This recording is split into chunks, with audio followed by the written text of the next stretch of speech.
Chalene, I love you, first of all. I love you too. And I'm so happy you're here at the Transformation Center. Thanks. It's kind of amazing. I think selfishly, I'm just ridiculously excited because I just respect everything you do, like your realness, your transparency, what you talk about, how you motivate people. I know this is probably a little uncomfortable for you. No, I love it. How you help people build their business and their lives, and it's and as both as Beachbody trainers, which we are, I feel like what we've done is taken our fitness platforms and made people understand that it's not just about fitness and how can you enhance your life. Very simple question. If you had to define transformation, what is your definition? For me, transformation is being better, like being better than what I was. And I know that there are sometimes people have a transformation that's not positive, but the way I view that word is like you're evolving into something better. So it's a permanent thing. Like there's change, but change can be temporary. And I feel like transformation's usually something that sticks, you know? So that's how I would define it. I actually like what you said a little bit earlier about, you know, when people have a job, it's not about, you don't have to stay in that zone for too long. I always say that people are chasing the finish line. They're constantly chasing the finish line, and some people might, you know, you asked me, was this what you envisioned? And for me, it was like, no, I didn't know this is what it was. But the minute I envisioned this, I knew how I wanted to live in this space.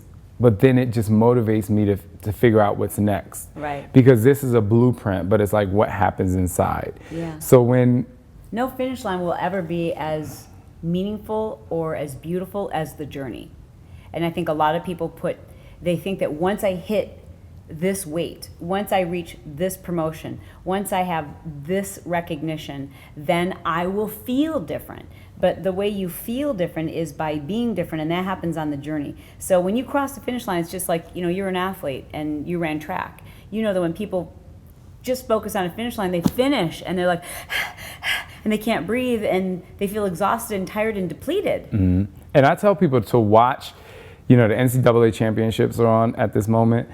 And it's so funny because Scott and I will be watching the people run, and they'll run the 400 meters or 400 meter hurdles, which is probably the hardest race.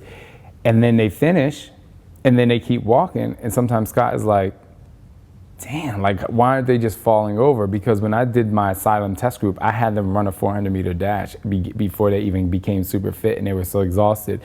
And they got faster, and they realized when you're finished, you still got to move. And it's like you train, and you talk about the journey. That's a mindset. It's like the people who are like, once I get to the finish line, it will be over. That's a defeating mindset. Yeah, but I love what you said about change. For me, happens along the journey. The change isn't that final product. Change happens along the journey. Because if you don't train, while you're training for that 400 meters or whatever race it is or whatever you're training for, that second that you finish only happened, and that transformation only happened because of all the hard work you put in. And then this race, Scott was like, how many races do these people run a day? I was like, they can run like 3. Yeah. It's like, wow, no, you don't just train for game day. You train for beyond, like whatever's going to happen. And so, so transformation does happen. So what do you feel about one of the biggest frustrations when it comes to transformation and people being excited about their transformation for me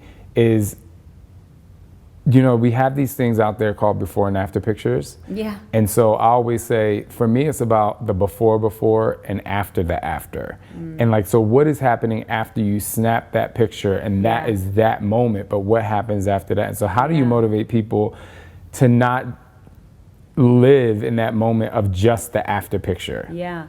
And even if we're speaking in terms of fitness, or if we're speaking in terms of like career, I always try to teach people that the most important thing you have, and it's a word you have on your wall, is persistence.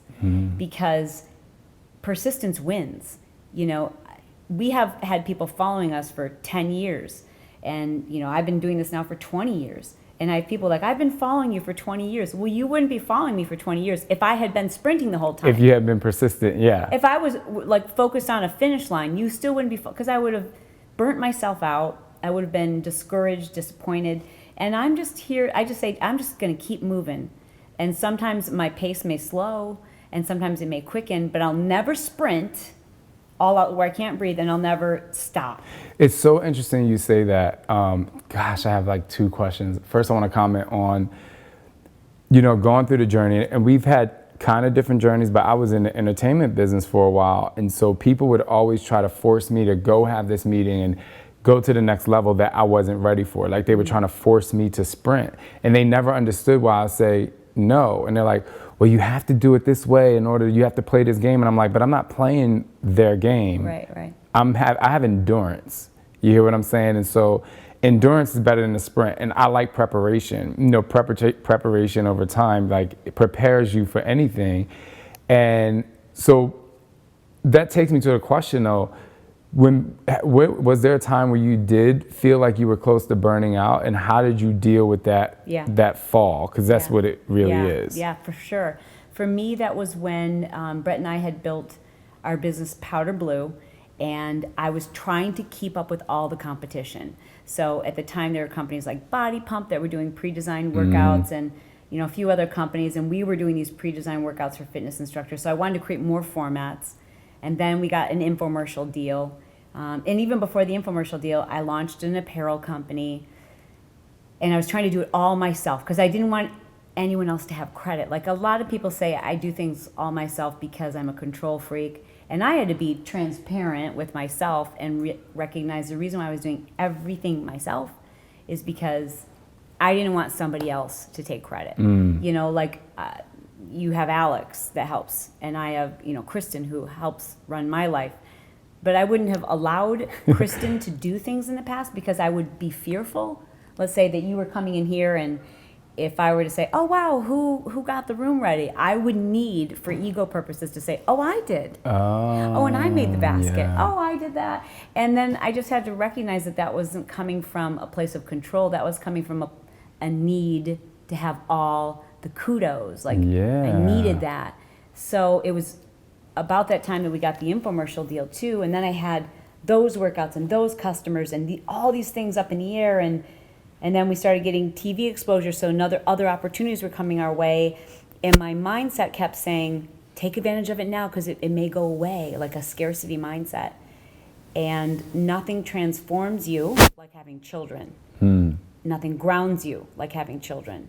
And I had to keep reminding myself, what is my highest calling? And it is not my career. My highest calling is my children. And I got to get that right. And it really was, I remember Bret and I were like exercising together. We were on a run, and I just kind of like broke down. And I remember just saying, I can't do this, and I shouldn't be doing this. And I did this. Like, I built myself into a brick prison, and you've got to help me take these bricks down. But it was my kids really that allowed me to recognize how much of that I had done to myself. So that's very fascinating, and what I love about that, I love when people can look back at that and say, this is what I did, because a lot of people have a very tough time recognizing that. You saying that you needed all the kudos. Do you know, and you do know, we see it every day. And you know that person is burning themselves out, and they're, a friend told me an amazing quote that I'm going to get tattooed on my arm, and I can't remember it specifically, but it's like, when the fly tries to become a spider, chaos ensues, or something like that. Like, because, a spider is supposed to live in this web. Like, this is where they live, and then a fly tries to fly into the spider web, and they just don't know how to go. And for me, that is pretty much synonymous with, just authenticity and knowing who you are. And when you're trying to be that thing, chaos ensues. Yes, it does. And so what was the first step? Like, what was that very first step that you took to understand that you were burnt out and to really make the change? And I know you said that you asked Bret to help you, like, I need you to help me take that. But what was it? Like, what was that thing? I remember specifically. And I needed him because of the accountability. I think there are certain personality types where we have these moments when we know it's too much and we pull back, but we get right back into it because we're addicted to that adrenaline. We're addicted to the too much going on. Right. And I needed his accountability, so I had to give him permission and say to him, not only permission, but I need you to stop me when I am adding one more thing that we happen to have room in our schedule. Right. But that doesn't mean we should do it.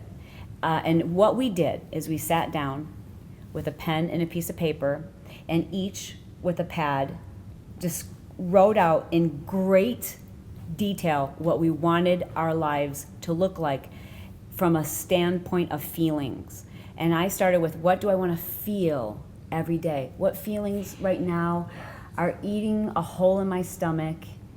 And what's causing that feeling of that hole in my stomach? What things are have me feeling stressed and overwhelmed or annoyed or taken advantage of? So I wrote down all my negative feelings, and then I wrote down all the positive things I wanted to feel, and what would need to happen in my life to feel those things. Like, I want to wake up on my time frame. I want to go to bed when I want to go to bed. I don't want to have to show up when somebody says I have to show up. I don't want to feel like I'm responsible for all these people. I don't want to have to say yes to something and say no to my kids. And so we wrote all that down, and then we literally, like as a fantasy, said, we wrote out okay, 5 years from now, we will be living in a giant home with a ginormous backyard, and we don't have to leave, and everything is online, and we only have a few people who we work with, who we love. We literally wrote out, and this is what time I will wake up each day, and this is how much vacation I will have, and here are all the things I will say no to, and here are all the ways that I will feel. And we wrote out this fantasy, and then we set out to say, all right, this is the end goal, and if it even comes within 50% of this, we'll be stoked. How do we reverse engineer this? What has to be removed and what has to change? Wow. But so it's very intense. It was a very intense step that you took but you had to know what you wanted. Yeah, but I do think a lot of people feel like they have to know specifically what they want. And I also tell people, it's okay sometimes if you don't know the specifics. You should know specifically what direction you're headed. Right. But God and life and things just happen that you have to be able to morph in. And what we designed, our lives look pretty close to that, but there were some things we weren't expecting along the way. And, but you have to have enough specificity to say, okay, now how do we do this? What has to happen? What has to change? And for us, there were a lot of specific things we had to reverse engineer that process. Okay, so if this has got to go away, what's the first step to get to that point? And if we're gonna have more of this happening in our lives, what's the first step? What's tomorrow? It's interesting because one of the things you said a little bit earlier is, how do you want to feel? And I don't know if you noticed, but this whole journey started for me off of a feeling. Because when I gained a lot of weight, I gained 50 pounds, and then I started to lose the weight, and I lost about 6 pounds. And I woke up feeling beyond incredible. I felt the best I had ever felt in my life. And my body wasn't where I wanted it to be. Nothing was really happening the way I wanted it to happen, but I felt a certain way. And that's the moment I said, if I can get people to feel like this, that's how I want to make money. That's what I want to do for the rest of my life. And so the feeling of who you are, and we talk about it a lot. I don't do anything for the cost of $1 for money. I don't do it for money. How is it going to make me feel? When I complete this project, and when I want to move on to the next level, whatever that project is, how am I going to feel? Because if I'm going to feel like shit, even though I got paid this amount of money, then I'm not doing it. Yes. And I always go back to that when I was 20 years old, and I said, it's all about how I feel. And some people don't understand that. Some people don't understand that the feeling is the biggest currency you'll pretty much ever have. Do you know why I think that is? I think because people get so focused on vision boards. And so they put a house on the vision board, they put a skinny girl on their vision board, they put a white picket fence and a car and money sign symbols, and all those are things, and they don't represent feeling. And sometimes to get that thing is going to feel like shit. Right. It just is. It's, to get to that, that girl who's got ripped 6-pack abs, and she, has 8% body fat. That looks beautiful, but that does not feel. You won't find a woman who's at, that low body fat percentage who actually feels good. Well, yeah, I say it a lot, and I'll say it again. First of all, not everyone can be a fitness model, so as soon as you accept that, we're good to go. And the person who is that lean and strives to be that lean is also looking in the mirror being like, I feel fat today. Totally. Because it's not about that final look. Fit doesn't have a size, it has a mentality. And so how do you feel at that moment, It's and even all those other things, so I've always been very goal driven and had to learn how to, from taking courses and learning from experts how to set goals and achieve them. And I got really good at that. And I got to the point where every goal that I set, I would achieve it, but they were goals like drive this car, earn this much in our business. And when we had that pivotal run, Bret and I, and decided to change our lives, I said, we've got to start goal setting from what we want to feel, not what we want to have, not what we want to accomplish. What do I want to feel? And then figure out what fits into it. And everything's changed from then. I'll never feel that way again, ever. Yeah. And I want people to not think about, don't let somebody else tell you what a goal should be. Start with what do I want to feel? What do you want to feel?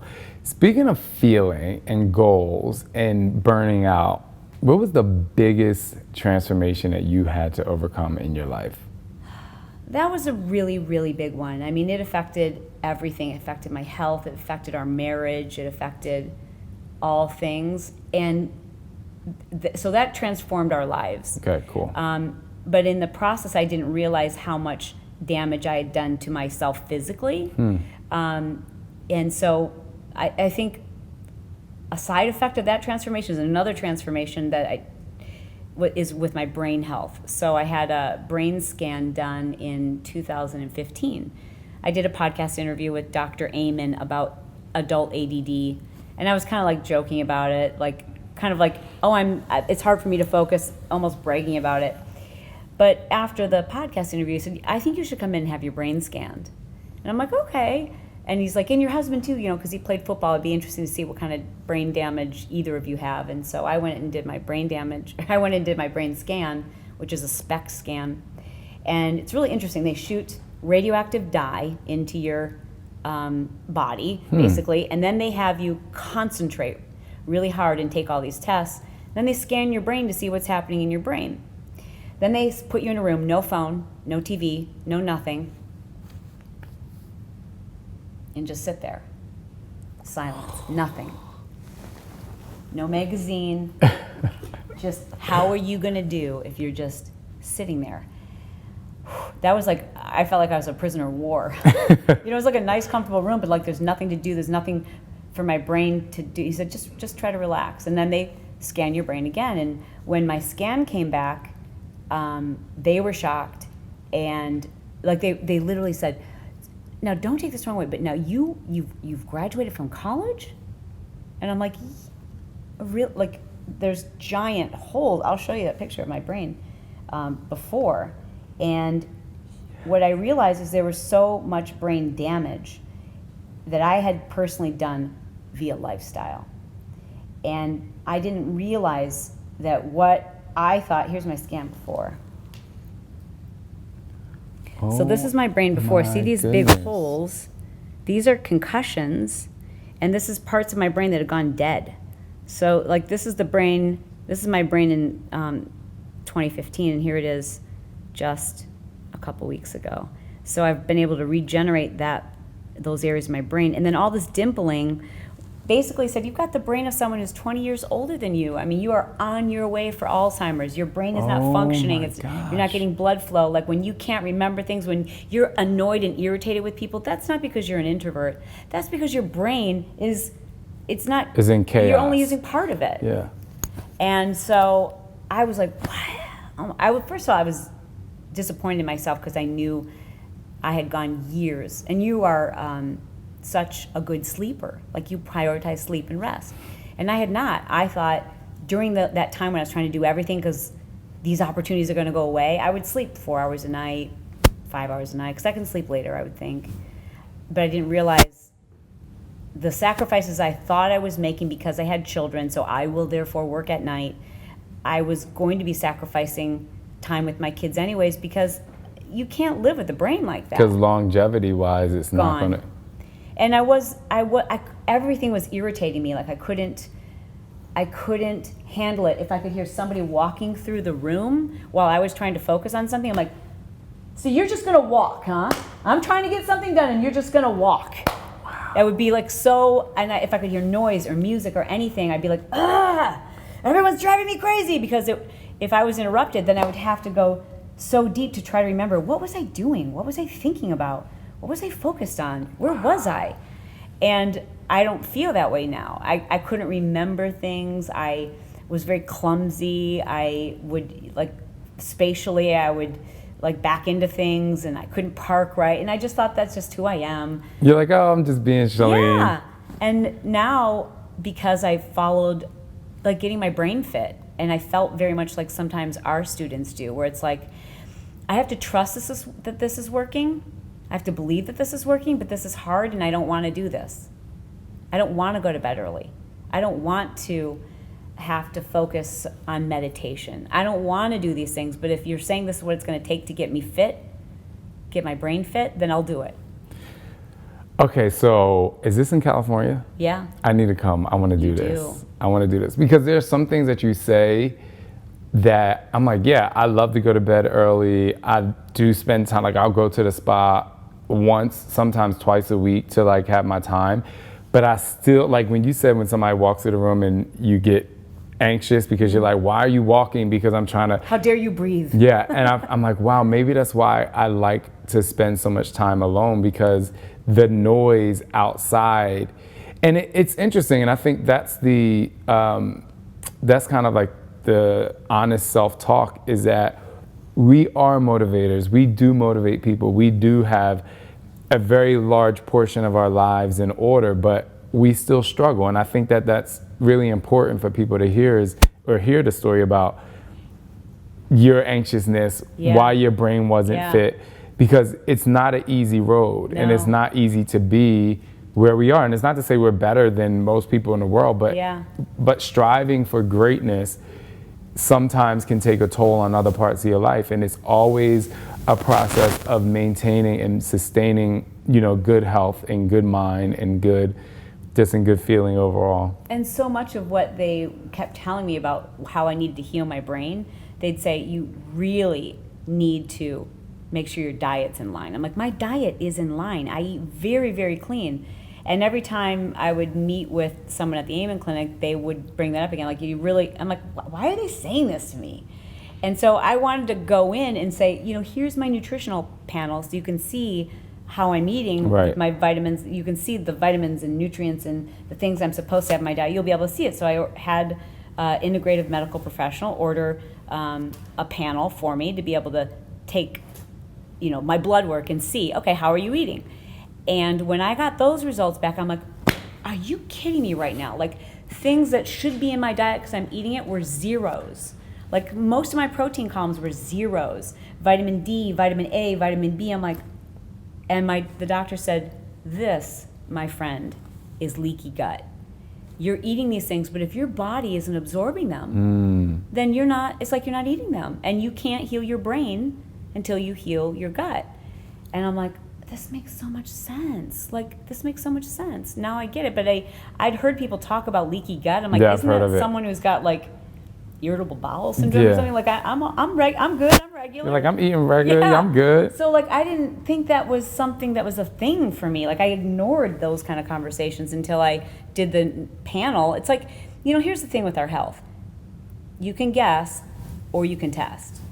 And not everyone can afford to test, but everyone can afford to do their own testing and kind of figure out what's going on. And for me, it was a lot of lifestyle stuff, like sleep was one, healing my gut and understanding the things that I was just like, oh, it's no big deal if I have a Diet Coke every day, and realizing how bad that was for my gut. And it's no big deal if I eat this or eat that. It's still clean, but I didn't realize it was inflammatory for me, and it was causing so much problems in my gut. And then I did some extra things. I did hyperbaric oxygen therapy. I've done hyperbaric training. Yeah. It's so good. And so my results have been over 2 years, right? So I only did the hyperbaric oxygen over like the last 4 months. And I have only done like 12 or 15 sessions. So I really think it was more the lifestyle stuff. It was removing stress. It was learning how to eat and not make excuses for things that, oh, it's not that bad, you know? And learning how to be healthy and start with my brain and not worrying about, I was exercising 3 hours a day. That's not good. Oh, gosh. You know? I was restricting calories because... You're exercising like a professional athlete. Yeah. Like but I felt like I didn't have a choice. Like if Right. I don't, I'm going to gain weight. And so I had to just trust the process and go, well, what if I just tried to heal my body and heal my metabolism? But it was scary, you know? But it is possible. And I think that what they told me, which I think they'll probably end up telling you, is I had such extreme ADD and the areas of my brain that were damaged from concussions, which also childhood trauma can cause that same reaction, like parts of your brain just shut down, that certain people are really good at just finding a workaround, which is maybe you have to isolate yourself for 3 hours every day, but that's not normal, but you found a workaround. Right. And maybe you have to do all these things, but you think, oh, that's just me, that's my part of my creative process. But your creative process is actually a coping skill for a lot of people who don't realize this is happening in their brain. So it's kind of like a Band-Aid effect. It's not really healing who you are and healing your Yeah, life. because we don't realize it's even an issue. We just think, okay, I know how I have to make this happen. I know Right. I need silence. I know I need... Like, this is me. Like, this is who I am. and it's really a coping technique, Yeah. maybe. Wow, that's incredible. It's interesting. What I love about you is that you definitely look at your internal self often. And you know, you said some people can't afford to test, Right. you know, they do self-testing, but I think people are afraid. People are afraid to get the results of who they really are. Mm-hmm. You know, I talk to a lot of people, and the reason why they cannot transform their lives is because they don't want to revisit. And we had this conversation yesterday. They don't want to Yes. revisit because of fear. Yes. And- I'm holding it together, so Right. why would I open this can of worms? Yeah, and fear is false evidence appearing real. Like, you cannot predict the future. But the crazy thing is, like, you know, through your fears and your struggles become your biggest strengths, because if you face your fears, you would, number one, realize that it wasn't as bad as you thought it was going to be, and that you're able, in a sense, to control the outcome even a little bit more. But people become so stifled. So anyway, thank you. Yeah. Thank you. So I guess the last thing I want to say is, you know, what is the first line of defense for you to help motivate people to just take that first step? Like, if I'm standing behind a door and I'm about to open the door to this new world of transformation, Yes. and even if I open that door, there's pretty flowers and streets of gold. You know how they say, you know, when you die and you go to heaven, there's the gates, you know, open and there's streets of gold. But opening that door is going to open your mind. It's going to open up everything. It's going to open up the can of everything that stopped you from opening that door in the first place. Yeah. How do you get them to open that door and not have the fear? The fear comes from, I'm going to do this wrong, or that I don't deserve this, or it won't be good enough. And I think a lot of those messages were implanted in our head by a early caregiver, and it was their voice. We don't recognize that voice is still their voice. You've just put in your own voice. Yeah. Now it's in your head, but it's still their words. So what I try to encourage people to do, because that's going to be there. We can't, no matter how much we say, like, don't have fear, do it, go for it, people still feel it. So I always say, make it messy. If you make it your goal to make it messy, I don't want you to think about perfection or getting it right. I want you to come in here and FSU, which is an acronym for mess things up. You can say that here at If Shaun Ts that's- Transformation Center. Because if that's your goal, then you know you can do that. Like, Right, I know right. I can mess things up. Just come in and try and make it messy. That's what I always say. And whether I'm speaking to an entrepreneur or someone who's considering doing therapy or someone who's starting a fitness journey, I would say just don't think about perfection. Just start it and make it messy, because you can't fix it and it can't get better until you start. And I think people feel like, okay, I can make it messy. I'll try Well, that. yeah, because, you know, once I realized, I was on this journey and I was like, I want to make this perfect. And I was, even with any project, I was trying to make it perfect. And then when I realized that perfection is temporary and change is constant, then messy became really amazing, you know, because it's like, you can do so much. You can do so much more. And like a piece of this is going to feel perfect for that moment, but it's only for that moment, because you can build the most amazing house and it's the perfect house on day one. But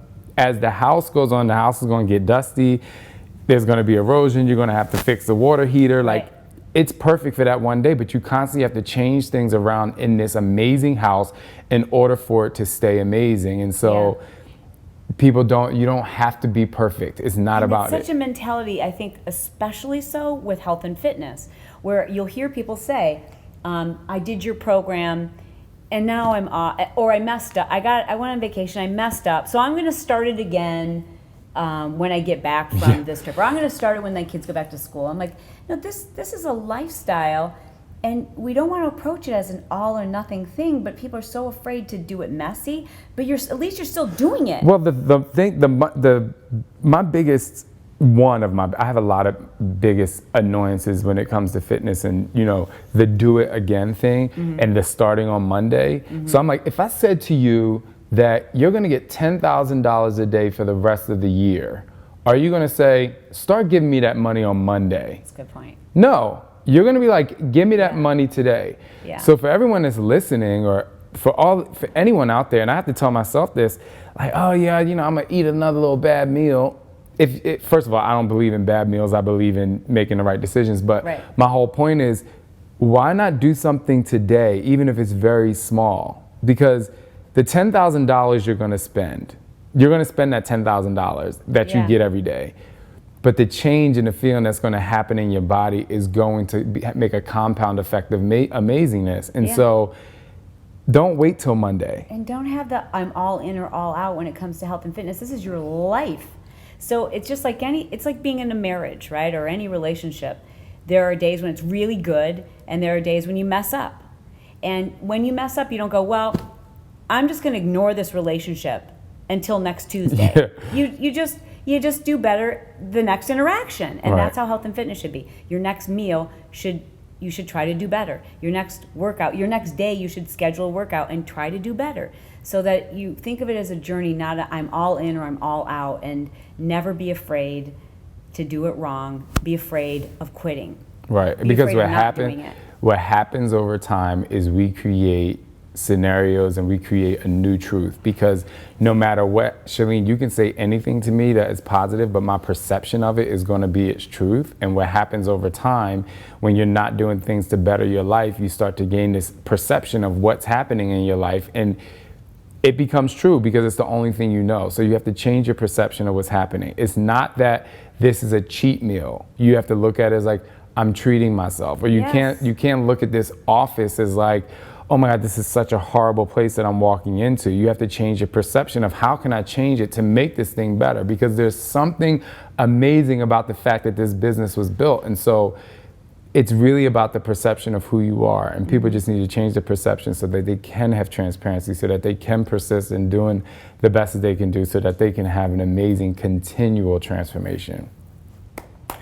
And with that said, I just want to say thank you for this talk. We're not done. We're going to go do 5 of your favorite workout moves, and then we're going to eat.